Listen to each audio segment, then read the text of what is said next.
Alright, Hogwarts Legacy. I've been wanting to do this video for a while actually. I just thought we didn't have enough information. Basically, we had a little bit of a description of what the game could be in their website and so on, but it didn't really tell us too much. And I thought the game could go two ways. Either it would go more towards a simulation side of living in Hogwarts and being part of Hogwarts and taking classes and so on, or it could be more focused on a story.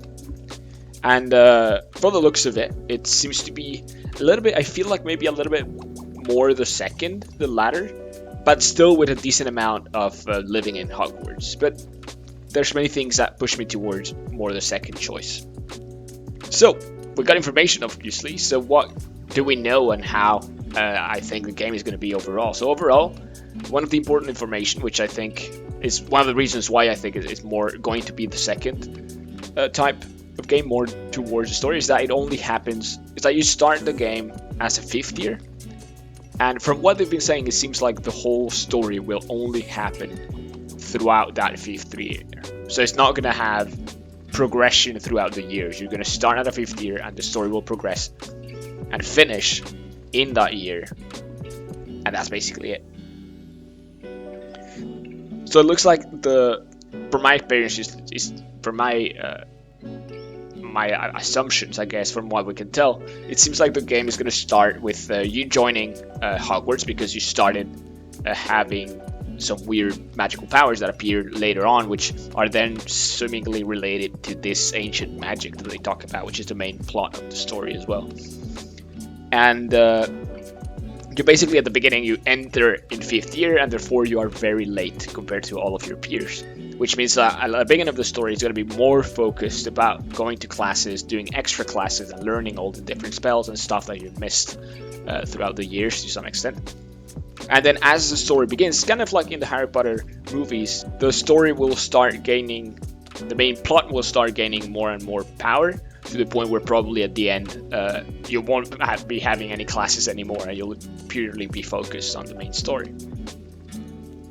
And then what they said, which is one of the things that was written as well in the description, is that throughout that story you will have the choice to whether like be a good guy or a bad guy. So for me it feels like it is going to be a branching story, but probably not a widely branching, that you'll have, I don't know, maybe up to 4 endings. I doubt there's going to be a lot more than that.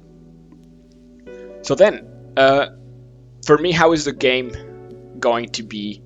How the main gameplay loop going to be like? So for me, it seems like there's a decent amount of importance to crafting and gathering resources and stuff.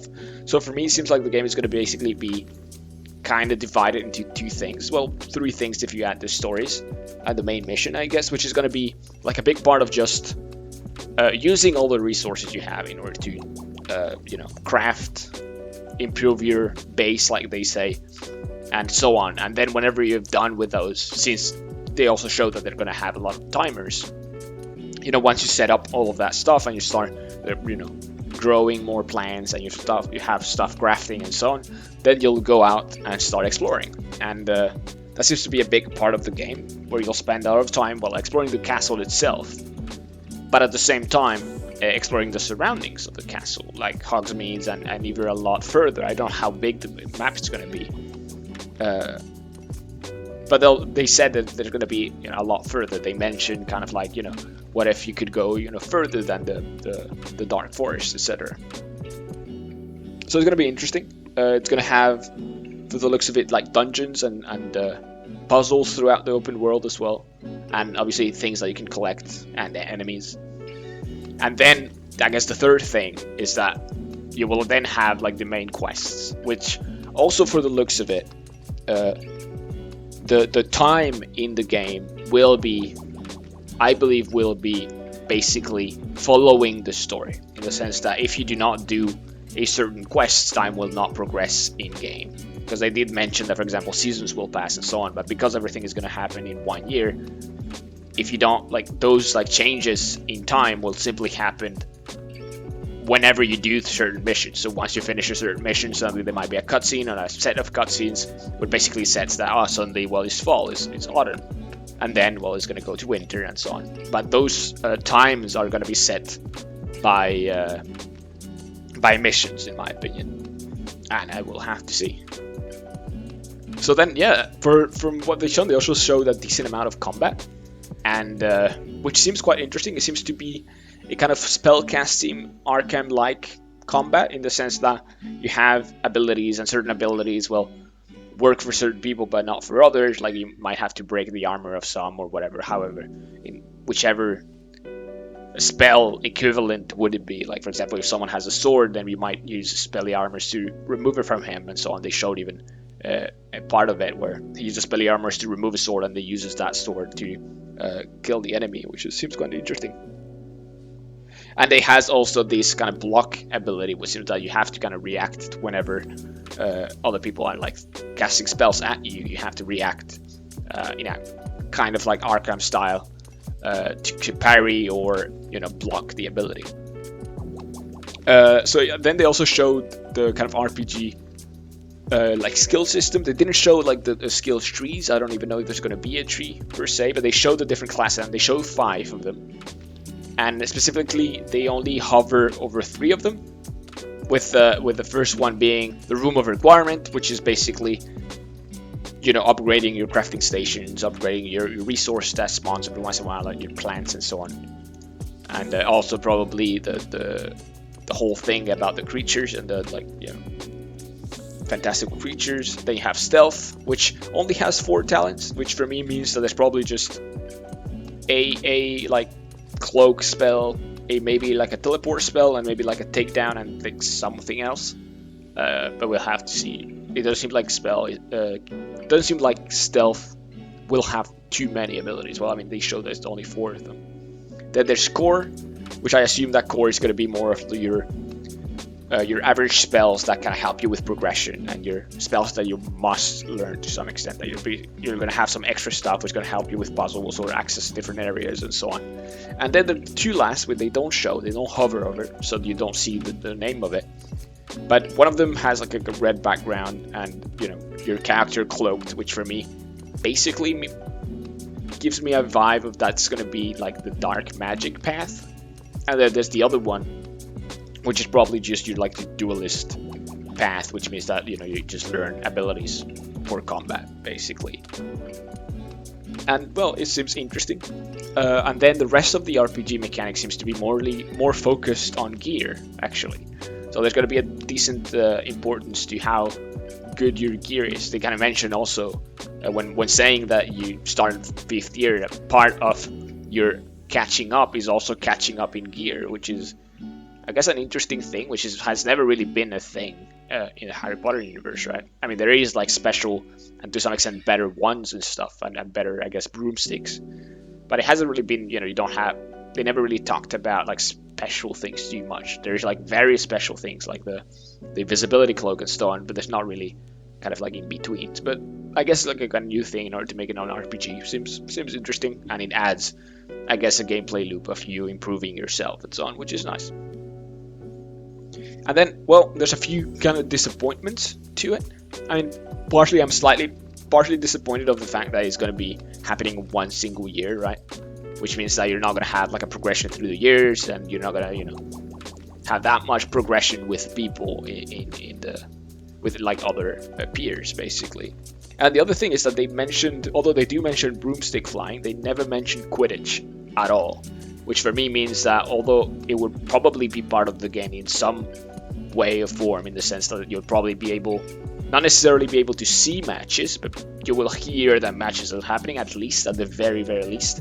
But for sure you will not be able to partake in Quidditch, since otherwise, they would have mentioned something of it. Unless they're trying to keep it secret, but I doubt it.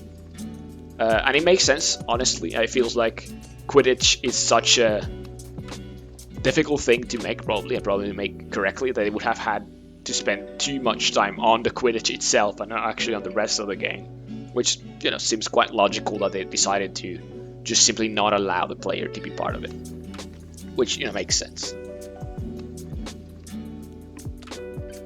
So yeah, I mean, after that I'm quite still super excited for the game. it is one of my like games that I'm looking forward the most this year with Starfield, basically. So I really, this year is really shaping up to be something great. Honestly, with like next week, like Weird West coming out as well, which is quite nice, and so on. And although I am a bit disappointed as well with the release date, I was expecting it to release a bit earlier than that. In the end, it's really pretty much going to release at the same time as they didn't say the exact date, but they did say basically holidays 2022, which means late 2022, and probably around the same time as Starfield, basically. And I'm a bit disappointed for two reasons. One, it means that I will have to choose whether to play one or the other, and second, well, I simply thought it was going to release earlier. I thought they were keeping it secret in order to actually release news a little bit earlier than actually, you know, releasing the game. But I guess not, which is fine.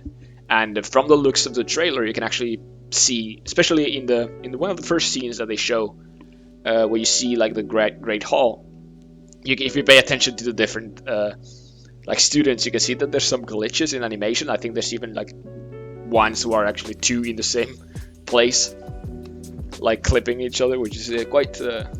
So it feels not completely finished, and you have to pay attention. You have to take into account that whenever they show this type of gameplay, this was a decently lengthy gameplay reveal, but whenever they show these gameplays, they really pay attention to what areas they show, and they only show the things that have, that are finished, and they're never going to show stuff that is not finished. Like, they're still working on the game, therefore there's things that are less done, than less polished than what they showed.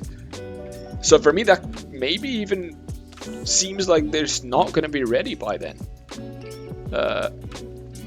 Because I don't know how they're doing with the story and the whole cinematics, but the ones they showed seemed finished, but maybe there's some parts of the story which they didn't finish yet, which, considering we're not too that far off, it seems like maybe it's not going to make it, and we'll see. Hopefully it does, and hopefully everything goes well. I mean, if they have to push it, I'd rather that they pushed it.